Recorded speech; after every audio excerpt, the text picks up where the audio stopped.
Good morning, everyone, and welcome to the meeting of the Appeals Committee on the 16th of February to hear a personnel appeal. Please note that the public parts of this meeting of the Appeals Committee are being recorded by the Council for live and subsequent broadcast and will be published on the Council website for a minimum of 6 months. The non-public parts of the meeting will not be broadcast but may be recorded for information purposes. So in order to ensure the meeting is managed effectively, please could you all follow the basic ground rules. Only speak when invited to by the chairman, which is on this occasion me. Always turn on your video function when invited to speak. State your name before you speak if you've not been introduced by name already. Mute your microphone when you're not talking. The chairman will ask committee members who wish to speak to do so by using the raise hand feature in the bar at the top of the Teams window. The messaging bar shouldn't be used unless you're raising a point of order. If at any point you'd like to speak again, please use the raise hand feature again. And finally, please ensure that background noise is kept to a minimum. Mobile phones and other devices are turned off or switched to silent for the duration of the meeting. Thank you.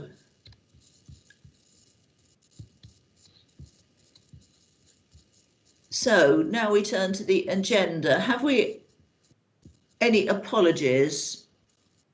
Thank you, Madam Chairman. No apologies received. Thank you, and therefore no substitute members.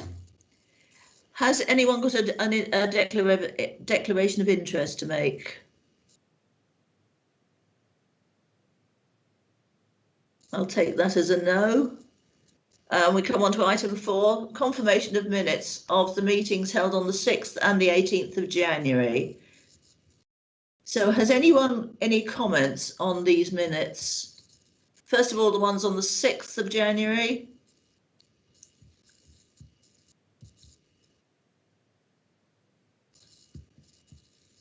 George, is your hand up?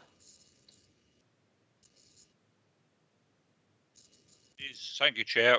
Slight fumbling of fingers there. If I could refer you to page 6 for the decisions for the first one, where it says decision made, that paragraph, the committee agreed that the home to school transport policy had been applied correctly, and then there were on this occasion. It seems that it doesn't actually make sense for the wording itself, and I would suggest that perhaps "and there were on this occasion" actually be struck out, because it doesn't seem to lend any value to the minutes. Thank you. Nikki, can you read it over as the as an amendment as it could be?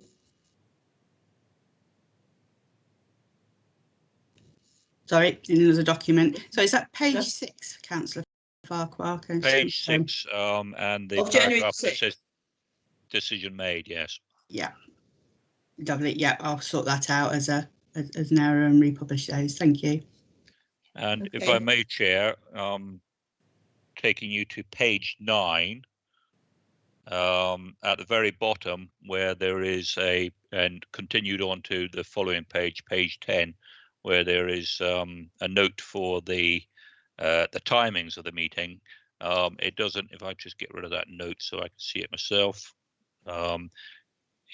it doesn't flow or make sense that 11:39 to 11:50 was an adjournment, and then 10 minutes later the meeting was adjourned, and then at 13:45 the meeting was reconvened. Absolutely fine for that, but there are the first two timelines don't make sense as regards the actual passage of the meeting for when the meeting started and when the meeting was actually adjourned.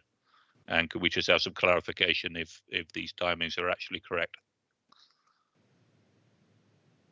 Sorry, Councillor Farquhar, I don't quite follow. I mean, those were timings that were sent to me. Obviously, you know, I'm not in that part of the meeting, so I can't confirm if they're correct or not.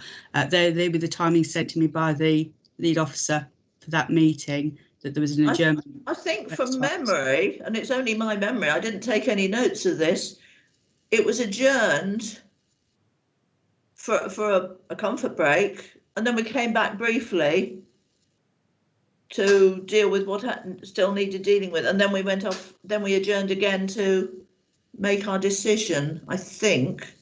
But don't quote me on that, because that's entirely from memory. If that's correct, then Chair, I would suggest that perhaps a note to that effect is put there, because you may well be correct in your recollection. It's better than mine, but it certainly doesn't read as a coherent interpretation of what actually occurred. So perhaps I might make the suggestion that the 11:39 to 11:50, if it was an adjournment for a comfort break, it actually says comfort break, and then at 12 noon the meeting was adjourned. Okay, thank you. Got all that. Thank you. Okay, so any other points on the 6th of January minutes? Not from me, Chair. Thank you.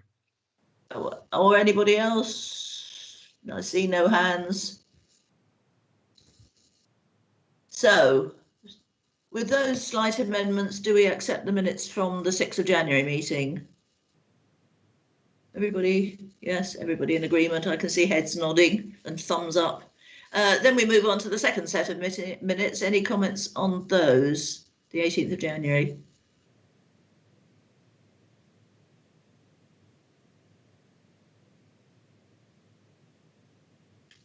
Again, there seem to be no points to raise, so we can accept those minutes as an accurate record. Thank you. So we move on now. When I find the right document.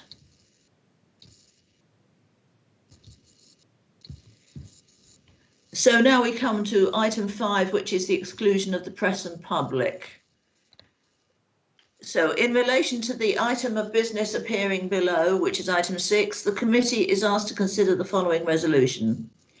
That under section 100 brackets uppercase A brackets 4 of the Local Government Act 1972, the public be excluded from the meeting for the following item of business on the grounds that they involve the likely disclosure of exempt information as defined in paragraphs 1 and 2 in part 1 of Schedule 12A of the Act, and that the public interest in withholding the information outweighs such interest in disclosing the information.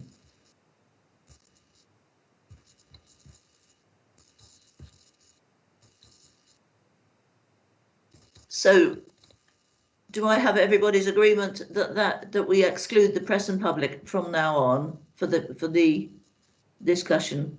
Thank you very much. Okay, so the press and public are now to be excluded.